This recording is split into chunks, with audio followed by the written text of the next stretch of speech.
صحیح مسلم حدیث نمبر 231۔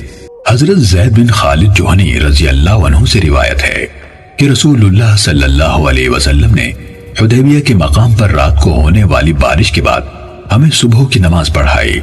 جب آپ نے سلام پھیرا تو لوگوں کی طرف متوجہ ہوئے اور فرمایا، کیا تم جانتے ہو تمہارے رب نے کیا فرمایا؟ انہوں نے جواب دیا، اللہ اور اس کا رسول بہتر جانتے ہیں۔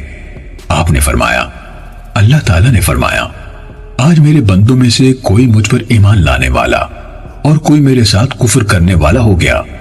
جس نے یہ کہا ہے کہ ہم پر اللہ تعالیٰ کی فضل اور رحمت سے بارش ہوئی ہے تو وہ مجھ پر ایمان رکھنے والا اور ستارے کے ساتھ کفر کرنے والا ہے، اور جس نے کہا کہ ہم پر فلاں فلاں ستارے کے غروب و طلوع ہونے کی وجہ سے بارش ہوئی ہے تو وہ میرے ساتھ کفر کرنے والا اور ستارے پر ایمان رکھنے والا ہے۔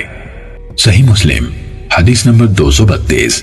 عبید اللہ بن عبداللہ بن عتبہ نے حدیث بیان کی کہ حضرت ابو ہریرہ رضی اللہ عنہ نے کہا، رسول اللہ صلی اللہ علیہ وسلم نے فرمایا، کیا تمہیں معلوم نہیں کہ تمہارے رب عز و جل نے کیا فرمایا؟ اس نے فرمایا، جو نعمت بھی میں بندوں کو دیتا ہوں تو ان میں سے ایک گروہ سے تعلق رکھنے والے لوگ اس نعمت کے سبب سے کفر کرنے والے ہو جاتے ہیں اور کہتے ہیں فلاں ستارے نے یہ نعمت دی ہے یا فلاں فلاں ستاروں کے سبب سے ملی ہے۔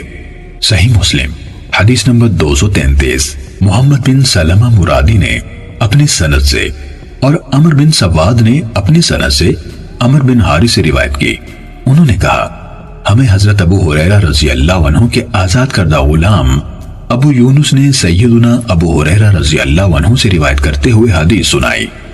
انہوں نے رسول اللہ صلی اللہ علیہ وسلم سے روایت کی، آپ صلی اللہ علیہ وسلم نے فرمایا، اللہ تعالیٰ آسمان سے برکت یعنی بارش نازل نہیں کرتا مگر لوگوں کا ایک گروہ اس کے سبب سے کافر ہو جاتا ہے۔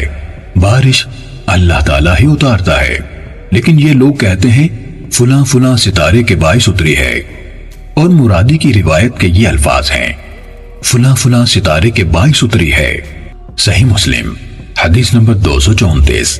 حضرت ابن عباس رضی اللہ عنہما سے روایت ہے کہ رسول اللہ صلی اللہ علیہ وسلم کے دور میں لوگوں کو بارش سے نوازا گیا تو نبی اکرم صلی اللہ علیہ وسلم نے فرمایا، لوگوں میں سے کچھ شکر گزار ہو گئے ہیں اور کچھ کافر یعنی ناشکرے۔ بعض لوگوں نے کہا یہ اللہ کی رحمت ہے، اور بعض نے کہا فلاں فلاں نو یعنی ایک ستارے کا غروب اور اس کے سبب سے دوسرے کی بلندی سچی نکلی۔ ابن عباس رضی اللہ عنہما فرماتے ہیں اس پر یہ آیت نازل ہوئی، یعنی میں ستاروں کے گرنے کی جگہوں کی قسم کھاتا ہوں سے لے کر اس آیت تک، اور تم اپنا حصہ یہ رکھتے ہو کہ تم اس کی تکذیب کرتے ہو۔ صحیح مسلم حدیث نمبر 235۔ عبد الرحمن بن مہدی نے شعبہ سے حدیث سنائی، انہوں نے عبداللہ بن جبیر سے روایت کی، کہا میں نے حضرت انس رضی اللہ تعالیٰ عنہ سے سنا، انہوں نے کہا رسول اللہ صلی اللہ علیہ وسلم نے فرمایا، منافق کی نشانی انصار سے بغض رکھنا ہے اور مومن کی نشانی انصار سے محبت کرنا ہے۔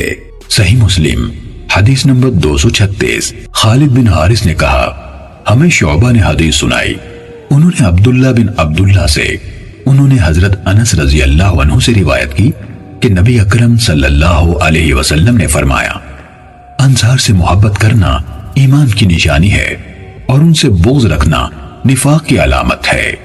صحیح مسلم حدیث نمبر 237۔ شعبہ نے عدی بن ثابت سے روایت کی، انہوں نے کہا میں نے حضرت برا رضی اللہ عنہ کو نبی اکرم صلی اللہ علیہ وسلم سے حدیث بیان کرتے ہوئے سنا کہ آپ نے انصار کے بارے میں فرمایا، ان سے محبت نہیں کرتا مگر وہی جو مومن ہے، اور ان سے بغض نہیں رکھتا مگر وہی جو منافق ہے۔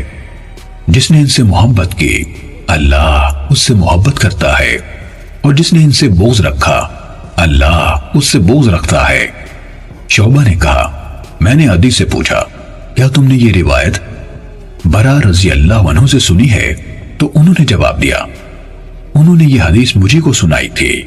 صحیح مسلم حدیث نمبر 238۔ حضرت ابو ہریرہ رضی اللہ عنہ سے روایت ہے کہ رسول اللہ صلی اللہ علیہ وسلم نے فرمایا، کوئی ایسا آدمی انصار سے بغض نہیں رکھے گا جو اللہ تعالیٰ اور قیامت پر ایمان رکھتا ہے۔ صحیح مسلم حدیث نمبر 239۔ حضرت ابو سعید رضی اللہ عنہ سے روایت ہے کہ رسول اللہ صلی اللہ علیہ وسلم نے فرمایا، کوئی شخص انصار سے بغض نہیں رکھ سکتا جو اللہ تعالیٰ اور آخرت کے دن پر ایمان رکھتا ہو۔ صحیح مسلم حدیث نمبر 240۔ حضرت علی رضی اللہ عنہ نے کہا، اس ذات کی قسم جس نے دانے کو پھاڑا اور روح کو تخلیق کیا، نبی امی صلی اللہ علیہ وسلم نے مجھے بتا دیا تھا کہ میرے ساتھ مومن کے سوا کوئی محبت نہیں کرے گا اور منافق کے سوا کوئی بغض نہیں رکھے گا۔